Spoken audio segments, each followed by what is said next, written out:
Hello बच्चों, नमस्कार। आप सभी का बहुत बहुत स्वागत है।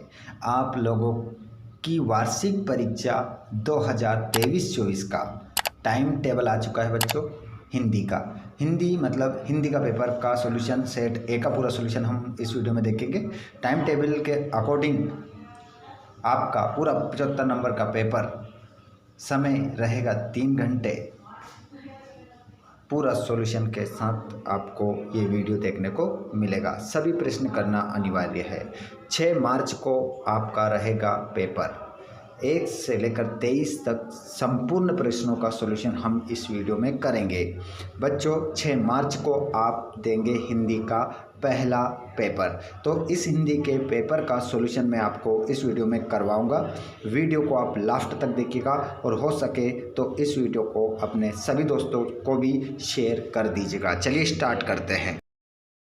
और जो दोस्त हमारे चैनल पर पहली बार आए हैं और चैनल को सब्सक्राइब नहीं करा है तो सभी दोस्त हमारे चैनल को सब्सक्राइब कर लेना, ताकि आपको आने वाले सभी वीडियो का नोटिफिकेशन मिल सके। घंटी की बटन को ऑल पर ज़रूर करिएगा। चलिए बच्चों, स्टार्ट करते हैं हम पहले प्रश्न से। पहला प्रश्न आपकी स्क्रीन पर आ चुका है बच्चों।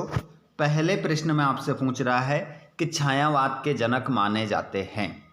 तो छायावाद के जो जनक माने जाते हैं बच्चों, वो माने जाते हैं जयशंकर प्रसाद।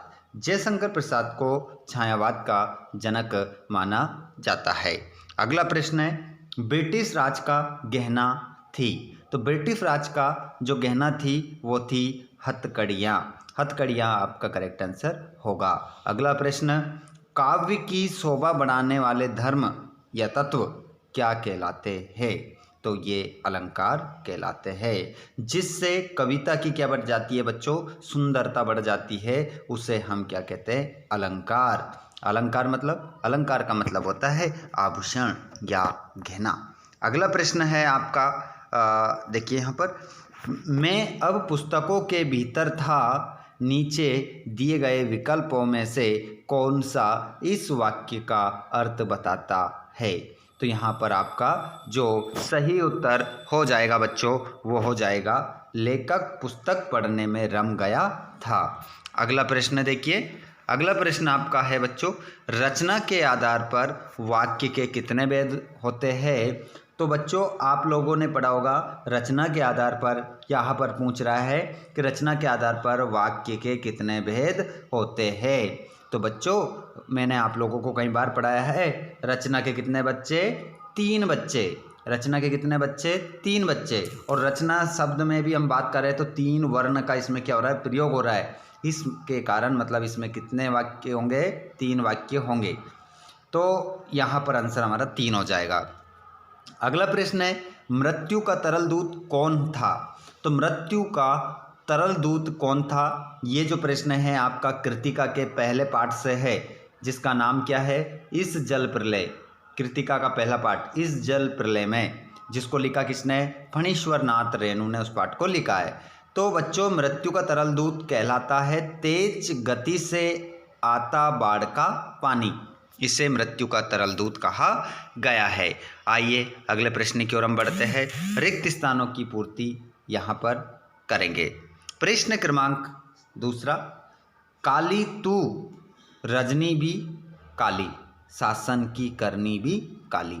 तो खाली स्थान में क्या भरोगे आप, काली यहाँ पर अपील कर दिया गया है पहले से ही, ताकि किसी बच्चे को लिखने में कोई दिक्कत नहीं आना चाहिए। जो भी दोस्त हमारी क्लास में जुड़ रहे हैं और आते जा रहे हैं, आप सभी से रिक्वेस्ट है कि आप चैनल को सब्सक्राइब ज़रूर करिएगा, ताकि आप लोगों को आने वाले वीडियो का नोटिफिकेशन मिल सके। और नोटिफिकेशन तब मिलेगा जब आप घंटी की बटन कॉल पर करोगे। अगर घंटी की बटन कॉल पर नहीं करोगे तो फिर भी आपको नोटिफिकेशन नहीं मिल पाएगा। तो बच्चों ध्यान रखिएगा। अगला प्रश्न है 2, श्रृंगार रस का स्थायी भाव है। तो श्रृंगार रस का जो स्थायी भाव है वो हो जाएगा आपका रति। रति आपका करेक्ट आंसर होगा। और कामयानी एक है। तो कामयानी एक क्या है बच्चों, महाकाव्य है। कामयानी एक क्या है बच्चों, महाकाव्य है।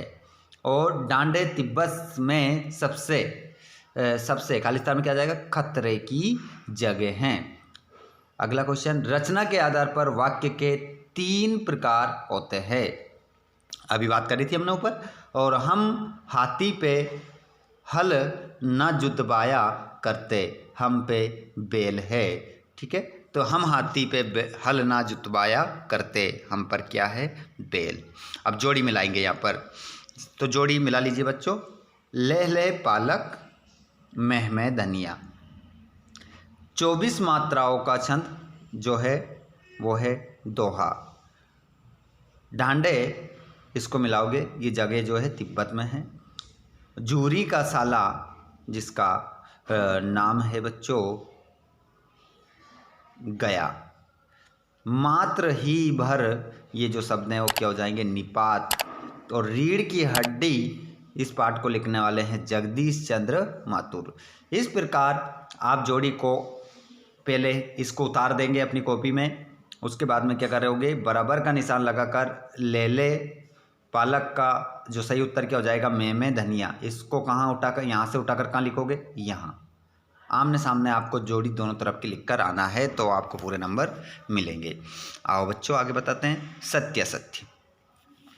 सत्यपत्य में देखिए, गोपी श्री कृष्ण की तरह मोर पंख का मुकुट धारण करने को तैयार नहीं है, तो ये क्या हो जाएगा आपका, असत्य हो जाएगा बच्चों यहाँ पर। क्योंकि गोपी तो क्या थी, तैयार थी। जैसा रूप धारण कृष्ण भगवान करते हैं वैसा ही गोपी भी बनना चाहती थी, लेकिन उनकी मुरली को अपने होंठ पर धरना नहीं चाहती थी। तो गोपी श्री कृष्ण की तरह मोर का मुकुट धारण करने को तैयार नहीं है, मतलब वो तैयार थी, तो नहीं बोला है ना इसने, तो असत्य लिखेंगे। पहला वाला क्या होगा, सत्य होगा। अस्थिर मनोविकार स्थायी भाव कहलाते हैं, तो असत्य। ठीक है, अगला क्वेश्चन, हीरा और मोती गया के बेल थे। हीरा और मोती गया के बेल थे, तो ये क्या हो जाएगा, असत्य हो जाएगा, यहाँ लिखा है। सूर्य का तत्सम चंद्रमा है, तो ये भी क्या हो जाएगा आपका, सत्य हो जाएगा। और लेखिका मृदुला गर्ग की परदादी लीक पर ही चलती थी। लेखिका मृदुला गर्ग की परदादी लीक पर ही चलती थी, तो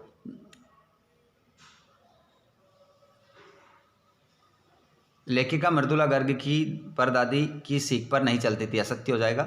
और रिलीफ डॉक्टर ने कुत्ते को नाव में बिठा लिया था, तो रिलीफ डॉक्टर ने कुत्ते को नाव में बिठा लिया था, तो ये क्या हो जाएगा, असत्य। अगला क्वेश्चन, आगे बढ़ेंगे हम। प्रश्न नंबर हमारा 5वां है, एक शब्द एक वाक्य में उत्तर देना है। ब्रिटिश राज का गहना क्या है, आंसर क्या हो जाएगा, हथकड़ियाँ।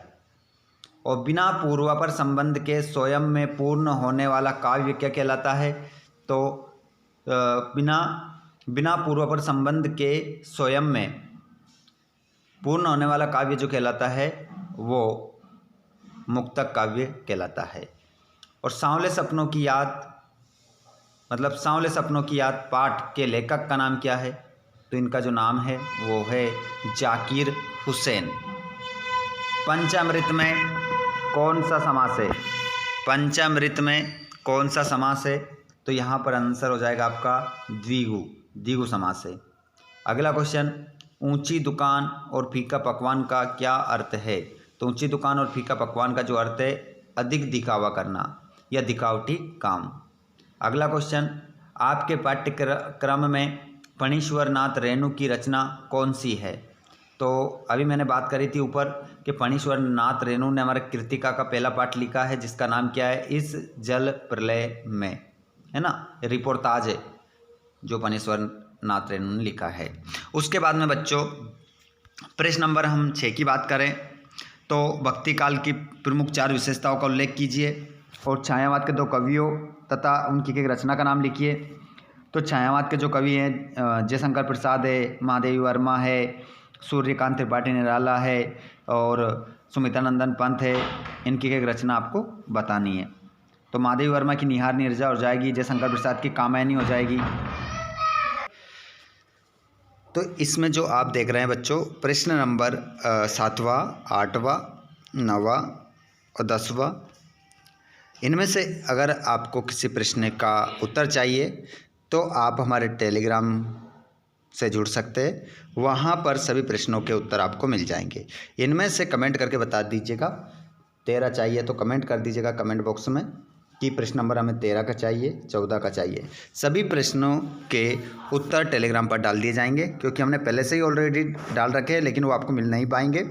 तो आप कमेंट करके बता दीजिएगा ये लोकोक्ति मुहावरे में अंतर, ठीक है। सभी प्रश्न आपको दे दिए जाएंगे।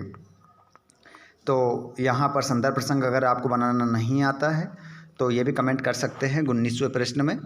20वां आप देख सकते हैं कंप्यूटर का उपयोग, संवाद लिखना है, संवाद हमने डाल रखे हैं। आपको जो भी प्रश्न चाहिए कमेंट में आपको ज़रूर बताना है। 21वां प्रश्न देख सकते हैं आप, 22वां भी देख सकते हैं, ठीक है। और ये क्वेश्चन नंबर 23, सभी प्रश्न हैं आपको मिल जाएंगे, आंसर भी मिल जाएंगे। ऑब्जेक्टिव हमने देख ही लिए हैं। तो बच्चों यहाँ पर आप देख सकते हैं पूरा क्वेश्चन पेपर हमारा हो चुका है 23 तक, 1 से 23 तक। तो जो भी दोस्त हमारे चैनल से जुड़े रहिए, चैनल को सब्सक्राइब कर लीजिएगा। इसी प्रकार आप लोगों को हम आपकी परीक्षा के लिए वीडियोस अवेलेबल करवाते रहता है। तो आप सभी चैनल को सब्सक्राइब करके घंटी की बटन कॉल पर कर लीजिएगा। जैसे ही नया वीडियो आएगा आपको तुरंत नोटिफिकेशन मिल जाएगा। तो बच्चों मिलते हैं हम अगले वीडियो में। आप इस वीडियो को कहाँ से देख रहे हैं, आपका नेम क्या है, कमेंट बॉक्स में ज़रूर बताइएगा। धन्यवाद, थैंक्स फॉर वॉचिंग।